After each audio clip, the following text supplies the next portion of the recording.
I'd like to tell you about the strangest secret in the world. Some years ago, the late Nobel Prize-winning Dr. Albert Schweitzer was being interviewed in London, and a reporter asked him, "Doctor, what's wrong with men today?" And the great doctor was silent a moment, and then he said, "Men simply don't think." It's about this that I want to talk with you. We live today in a golden age. This is an era that man has looked forward to, dreamed of, and worked toward for thousands of years. But since it's here, we pretty well take it for granted. We in America are particularly fortunate to live in the richest land that ever existed on the face of the earth, a land of abundant opportunity for everyone. But you know what happens? Well, let's take 100 men who start even at the age of 25. Do you have any idea what will happen to those men by the time they're 65? These 100 men who all start even at the age of 25 believe they're going to be successful. If you asked any one of these men if he wanted to be a success, he'd tell you he did. And you'd notice that he was eager toward life, that there was a certain sparkle to his eye, an erectness to his carriage, and life seemed like a pretty interesting adventure to him. But by the time they're 65, 1 will be rich. 4 will be financially independent. 5 will still be working. 54 will be broke. Now think a moment. Out of the 100, only 5 make the grade. Now why do so many fail? What has happened to the sparkle that was there when they were 25? What's become of the dreams, the hopes, the plans? And why is there such a large disparity between what these men intended to do and what they actually accomplished? When we say about 5% achieve success, we have to define success.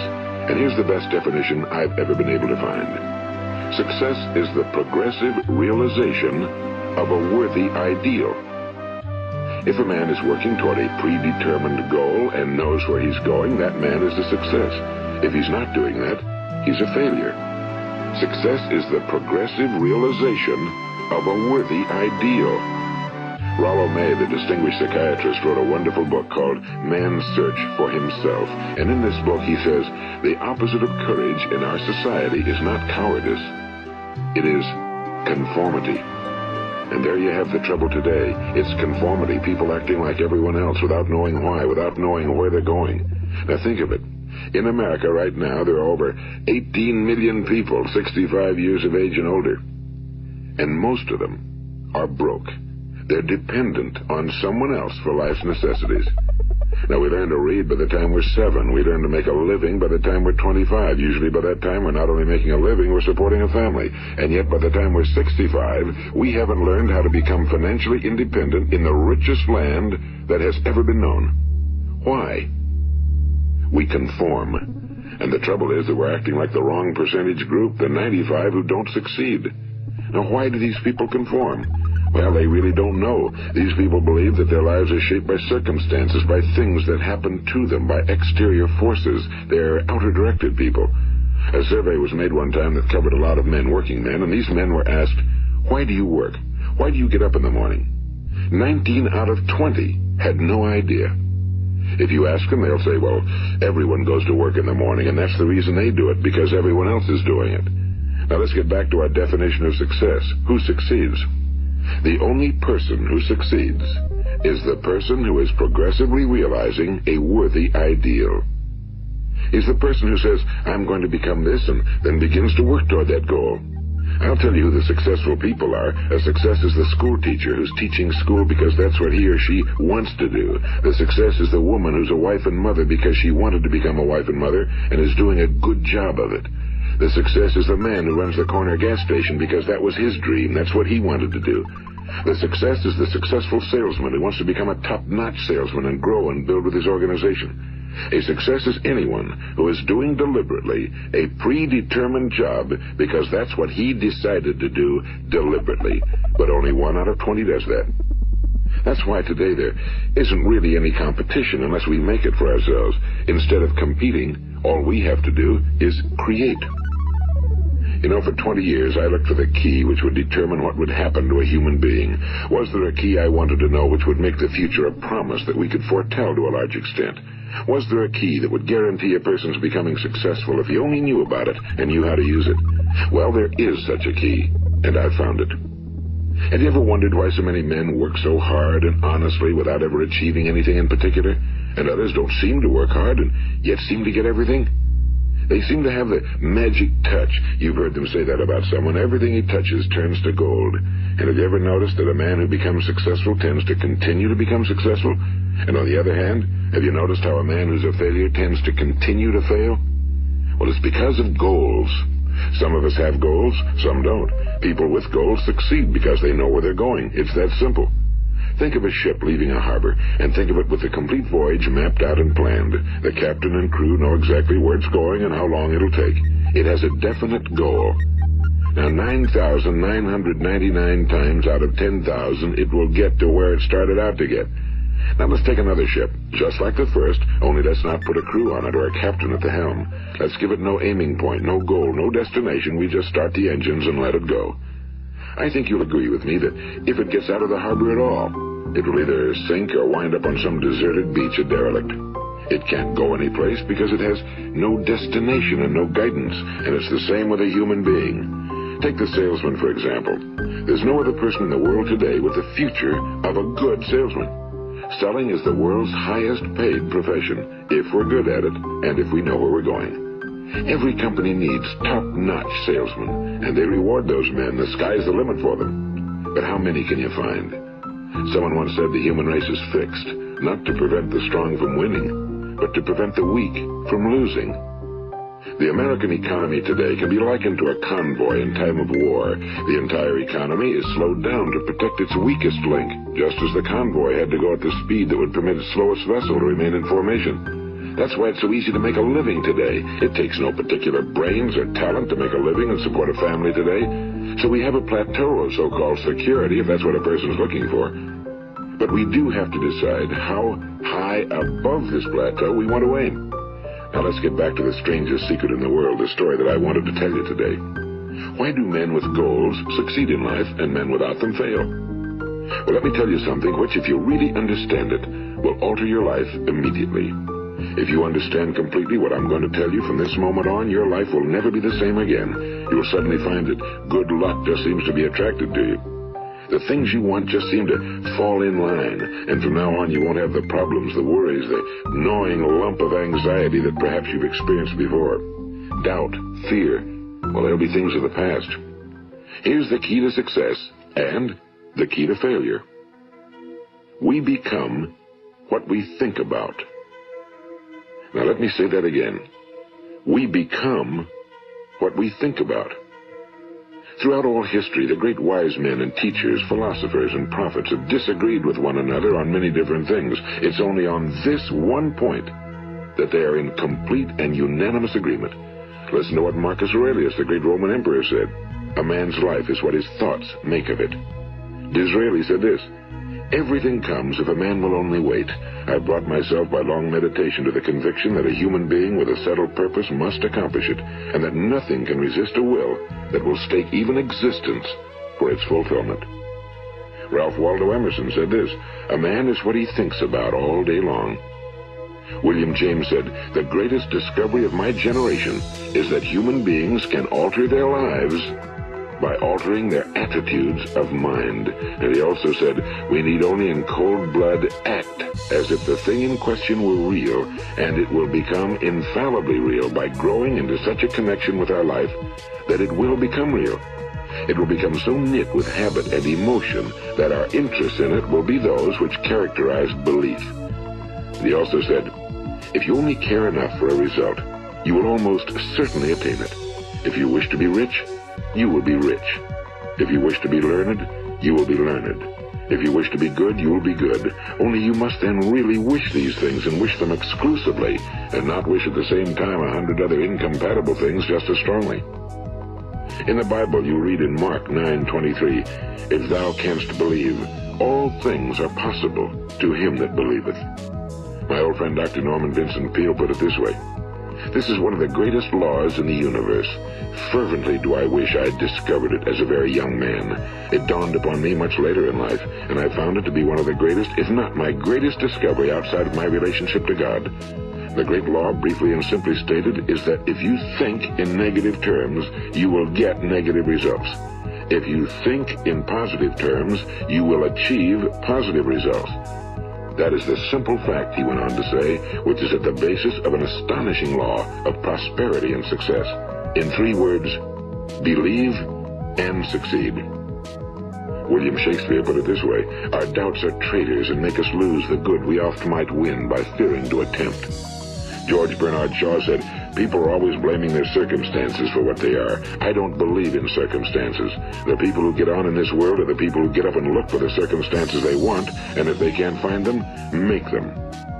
Well, it's pretty apparent, isn't it? And every person who discovered this for a while believed that he was the first one to work it out. We become what we think about. Now, it stands to reason that a person who's thinking about a concrete and worthwhile goal is going to reach it, because that's what he's thinking about, and we become what we think about. Conversely, the man who has no goal, who doesn't know where he's going, and whose thoughts must therefore be thoughts of confusion and anxiety and fear and worry, becomes what he thinks about. His life becomes one of frustration and fear and anxiety and worry. And if he thinks about nothing, he becomes nothing. Now, how does it work? Why do we become what we think about? Well, I'll tell you how it works as far as we know. Now, to do this, I want to tell you about a situation that parallels the human mind. Suppose a farmer has some land, and it's good fertile land. Now, the land gives the farmer a choice. He may plant in that land whatever he chooses. The land doesn't care. It's up to the farmer to make the decision. Now, remember, we're comparing the human mind with the land because the mind, like the land, doesn't care what you plant in it. It will return what you plant, but it doesn't care what you plant. Now let's say that the farmer has 2 seeds in his hand. One is a seed of corn, the other is nightshade, a deadly poison. He digs 2 little holes in the earth and he plants both seeds, one corn, the other nightshade. He covers up the holes, waters, and takes care of the land, and what will happen? Invariably, the land will return what's planted. As it's written in the Bible, as ye sow, so shall ye reap. Now remember, the land doesn't care. It'll return poison in just as wonderful abundance as it will corn. So up come the 2 plants, one corn, one poison. Now, the human mind is far more fertile, far more incredible and mysterious than the land, but it works the same way. It doesn't care what we plant. Success, failure. A concrete, worthwhile goal, or confusion. Misunderstanding, fear, anxiety, and so on. But what we plant, it must return to us. You see, the human mind is the last great unexplored continent on Earth. It contains riches beyond our wildest dreams. It will return anything we want to plant.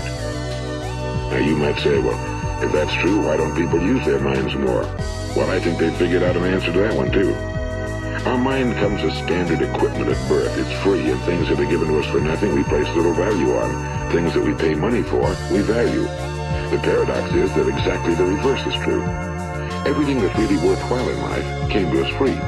Our minds, our souls, our bodies, our hopes, our dreams, our ambitions, our intelligence, our love of family and children and friends and country, all these priceless possessions are free. But the things that cost us money are actually very cheap and can be replaced at any time. A good man can be completely wiped out and make another fortune. He can do that several times. Even if our home burns down, we can rebuild it. But the things we got for nothing, we can never replace. The human mind isn't used because we take it for granted. Familiarity breeds contempt. It can do any kind of job we assign to it, but generally speaking, we use it for little jobs instead of big, important ones. Universities have proved that most of us are operating on about 10% or less of our abilities. So decide now, what is it you want? Plant your goal in your mind. It's the most important decision you'll ever make in your entire life. What is it you want? Do you want to be an outstanding salesman? A better worker at your particular job? Do you want to go places in your company? In your community? Do you want to get rich? All you've got to do is plant that seed in your mind, care for it, work steadily toward your goal, and it will become a reality. It not only will, there's no way that it cannot. You see, that's a law, like the laws of Sir Isaac Newton, the laws of gravity. If you get on top of a building and jump off, you'll always go down. You'll never go up, and it's the same with all the other laws of nature. They always work. They're inflexible. Think about your goal in a relaxed, positive way. Picture yourself in your mind's eye as having already achieved this goal. See yourself doing the things you will be doing when you've reached your goal. Ours has been called the phenobarbital age, the age of ulcers and nervous breakdowns and tranquilizers. At a time when medical research has raised us to a new plateau of good health and longevity, far too many of us worry ourselves into an early grave trying to cope with things in our own little personal ways without learning a few great laws that will take care of everything for us. These things we bring on ourselves through our habitual way of thinking. Every one of us is the sum total of his own thoughts. He is where he is because that's exactly where he really wants to be, whether he'll admit that or not. Each of us must live off the fruit of his thoughts in the future, because what you think today and tomorrow, next month and next year, will mold your life and determine your future. You're guided by your mind. I remember one time I was driving through eastern Arizona and I saw one of those giant earth-moving machines roaring along the road at about 35 miles an hour with what looked like 30 tons of dirt in it. A tremendous, incredible machine. And there was a little man perched way up on top with the wheel in his hands guiding it. And as I drove along, I was struck by the similarity of that machine to the human mind. Just suppose you're sitting at the controls of such a vast source of energy. Are you going to sit back and fold your arms and let it run itself into a ditch? Or are you going to keep both hands firmly on the wheel and control and direct this power to a specific, worthwhile purpose? It's up to you. You're in the driver's seat. You see, the very law that gives us success is a two-edged sword. We must control our thinking. The same rule that can lead a man to a life of success, wealth, happiness, and all the things he ever dreamed of for himself and his family. That very same law can lead him into the gutter. It's all in how he uses it, for good or for bad. This is the strangest secret in the world. Now, why do I say it's strange, and why do I call it a secret? Actually, it isn't a secret at all. It was first promulgated by some of the earliest wise men, and it appears again and again throughout the Bible, but very few people have learned it, understand it. That's why it's strange, and why for some equally strange reason it virtually remains a secret. I believe that you could go out and walk down the main street of your town and ask one man after another what the secret of success is, and you probably wouldn't run into one man in a month who could tell you. Now, this information is enormously valuable to us if we really understand it and apply it. It's valuable to us not only for our own lives, but the lives of those around us, our families, employees, associates, and friends. Life should be an exciting adventure. It should never be a bore. A man should live fully, be alive. He should be glad to get out of bed in the morning. He should be doing a job he likes to do because he does it well. One time I heard Grove Patterson, the great late editor-in-chief of the Toledo Daily Blade, make a speech, and as he concluded his speech, he said something I've never forgotten. He said, "My years in the newspaper business have convinced me of several things. Among them, that people are basically good, and that we came from someplace, and we're going someplace. So we should make our time here an exciting adventure. The architect of the universe didn't build a stairway leading nowhere." And the greatest teacher of all, the carpenter from the plains of Galilee, gave us the secret time and time again. As ye believe, so shall it be done unto you. I've explained the strangest secret in the world and how it works. Now, on this side, I want to explain how you can prove to yourself the enormous returns possible in your own life by putting this secret to a practical test. I want you to make a test that will last 30 days. It isn't going to be easy, but if you'll give it a good try, it will completely change your life for the better. Now, back in the 17th century, Sir Isaac Newton, the English mathematician and natural philosopher, gave us the natural laws of physics, which apply as much to human beings as they do to the movement of bodies in the universe. And one of these laws is that for every action, there is an equal and opposite reaction. Simply stated, as it applies to you and me, it means we can achieve nothing without paying the price. The results of your 30-day experiment will be in direct proportion to the effort you put forth. To be a doctor, you must pay the price of long years of difficult study. To be successful in selling, and remember that each of us succeeds to the extent of his ability to sell. Selling our families on our ideas, selling education in schools, selling our children on the advantages of living the good and honest life, selling our associates and employees on the importance of being exceptional people. To, of course, the profession of selling itself. But to be successful in selling our way to the good life, we must be willing to pay the price. And what is that price? Well, it's many things. First, it's understanding emotionally as well as intellectually that we literally become what we think about, that we must control our thoughts if we're to control our lives. It's understanding fully that as ye sow, so shall ye reap. Second, it's cutting away all fetters from the mind and permitting it to soar as it was divinely designed to do. It's the realization that your limitations are self-imposed and that the opportunities for you today are enormous beyond belief. It's rising above narrow-minded pettiness and prejudice. And third, it's using all your courage to force yourself to think positively on your own problem, to set a definite and clearly defined goal for yourself, to let your marvelous mind think about your goal from all possible angles, to let your imagination speculate freely upon many different possible solutions, to refuse to believe that there are any circumstances sufficiently strong to defeat you in the accomplishment of your purpose, to act promptly and decisively when your course is clear, and to keep constantly aware of the fact that you are, at this moment, standing in the middle of your own acres of diamonds, as Russell Conwell used to point out. And fourth, save at least 10% of every dollar you earn. It's also remembering that no matter what your present job, it has enormous possibilities if you're willing to pay the price. Now let's just go over the important points in the price each of us must pay to achieve the wonderful life that can be ours. It is, of course, worth any price. 1. You will become what you think about. 2. Remember the word imagination and let your mind begin to soar. 3. Courage. Concentrate on your goal every day. 4. Save 10% of what you earn. And 5. Action. Ideas are worthless unless we act on them. Now, I'll try to outline the 30-day test I want you to make. Keep in mind that you have nothing to lose by making this test and everything you could possibly want to gain. There are two things that may be said of everyone. Each of us wants something, and each of us is afraid of something. I want you to write on a card what it is you want more than anything else. It may be more money. Perhaps you'd like to double your income or make a specific amount of money. It may be a beautiful home. It may be success at your job. It may be a particular position in life. It could be a more harmonious family. Each of us wants something. Now write down on your card specifically what it is you want. Make sure it's a single goal and clearly defined. You needn't show it to anyone, but carry it with you so that you can look at it several times a day. Think about it in a cheerful, relaxed, positive way each morning when you get up. And immediately you have something to work for, something to get out of bed for, something to live for. Look at it every chance you get during the day and just before going to bed at night. And as you look at it, remember that you must become what you think about. And since you're thinking about your goal, you realize that soon it will be yours. In fact, it's yours really the moment you write it down and begin to think about it. Look at the abundance all around you as you go about your daily business.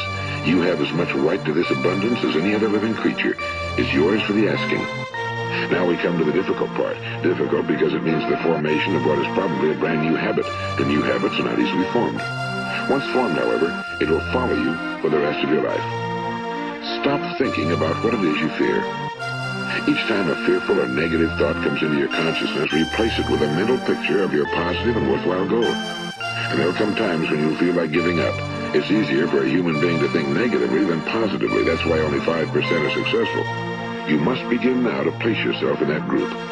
For 30 days, you must take control of your mind. It will think about only what you permit it to think about. Each day for this 30-day test, do more than you have to do. In addition to maintaining a cheerful, positive outlook, give of yourself more than you've ever done before. Do this knowing that your returns in life must be in direct proportion to what you give. The moment you decide on a goal to work toward, you're immediately a successful person. You are then in that rare and successful category of people who know where they're going. Out of every 100 people, you belong to the top 5. Don't concern yourself too much with how you're going to achieve your goal. Leave that completely to a power greater than yourself. All you have to do is know where you're going. The answers will come to you of their own accord and at the right time. Remember these words from the Sermon on the Mount, and remember them well. Keep them constantly before you this month of your test. Ask, and it shall be given you. Seek, and ye shall find. Knock, and it shall be opened unto you. For every one that asketh receiveth, and he that seeketh findeth, and to him that knocketh it shall be opened. It's as marvelous and as simple as that. In fact, it's so simple that in our seemingly complicated world, it's difficult for an adult to understand that all he needs is a purpose and faith. For 30 days, do your very best. If you're a salesman, go at it as you've never done before, not in a hectic fashion, but with the calm, cheerful assurance that time well spent will give you the abundance in return you deserve and want. If you're a homemaker, devote your 30-day test to completely giving of yourself without thinking about receiving anything in return, and you'll be amazed at the difference it makes in your life. No matter what your job, do it as you've never done it before for 30 days. And if you've kept your goal before you every day, you'll wonder and marvel at this new life you've found. Dorothea Brand, the outstanding editor and writer, discovered it for herself and tells about it in her fine book, Wake Up and Live. Her entire philosophy is reduced to the words, act as though it were impossible to fail. She made her own test with sincerity and faith, and her entire life was changed to one of overwhelming success. Now, you make your test for 30 full days. Don't start your test until you've made up your mind to stick with it.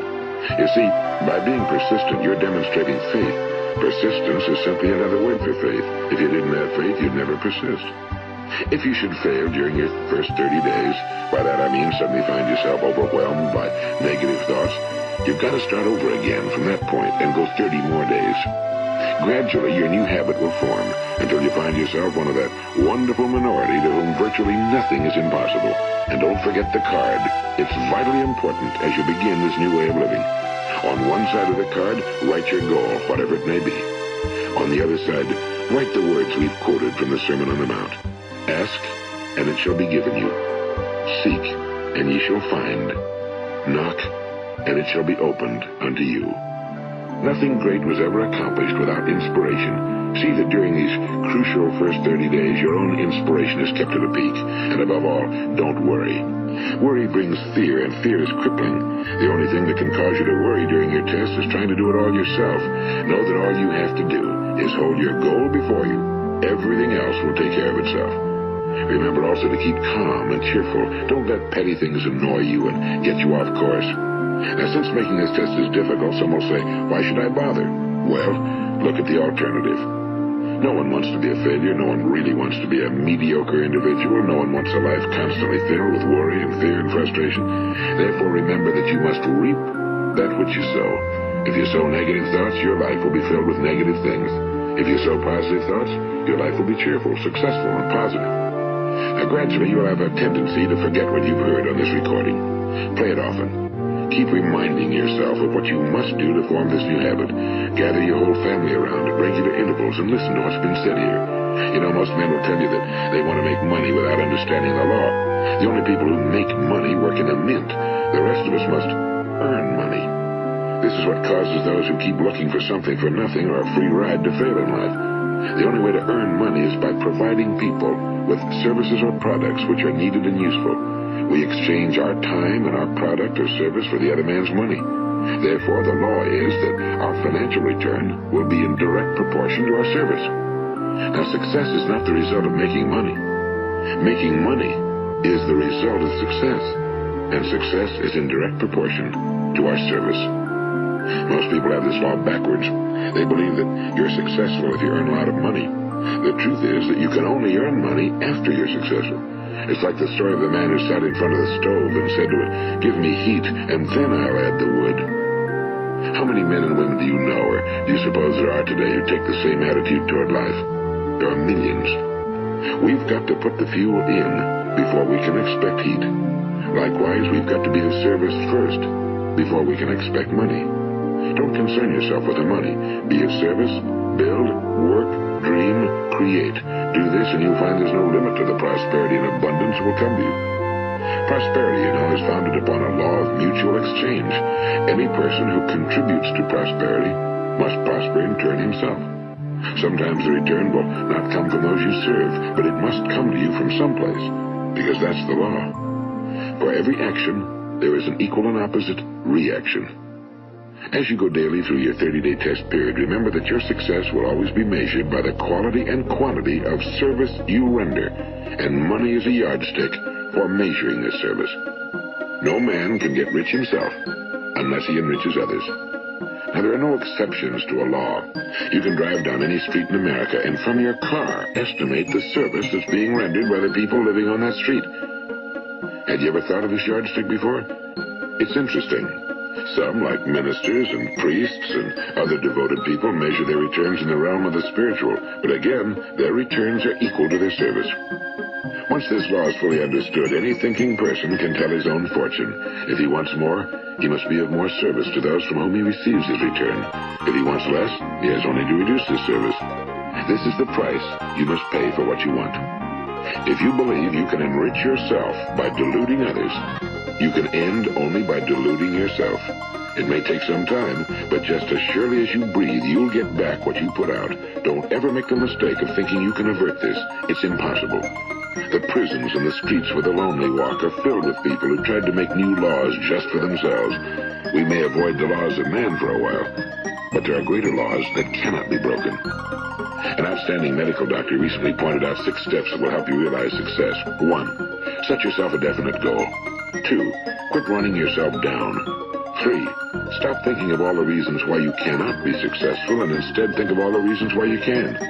4. Trace your attitudes back through your childhood and try to discover where you first got the idea you couldn't be successful, if that's the way you've been thinking. 5. Change the image you have of yourself by writing out a description of the person you would like to be. And 6. Act the part of the successful person you have decided to become. The doctor who wrote those words is a noted West Coast psychiatrist, Dr. David Harold Fink. Do what the experts since the dawn of recorded history have told you must do. Pay the price by becoming the person you want to become. It's not nearly as difficult as living unsuccessfully.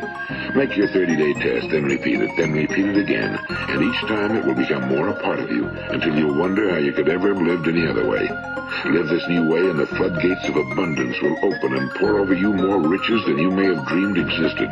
Money? Yes, lots of it. But what's more important, you'll have peace. You'll be in that wonderful minority who lead calm, cheerful, successful lives. Start today. You have nothing to lose, but you have a whole life to win. This is Earl Nightingale, and thank you.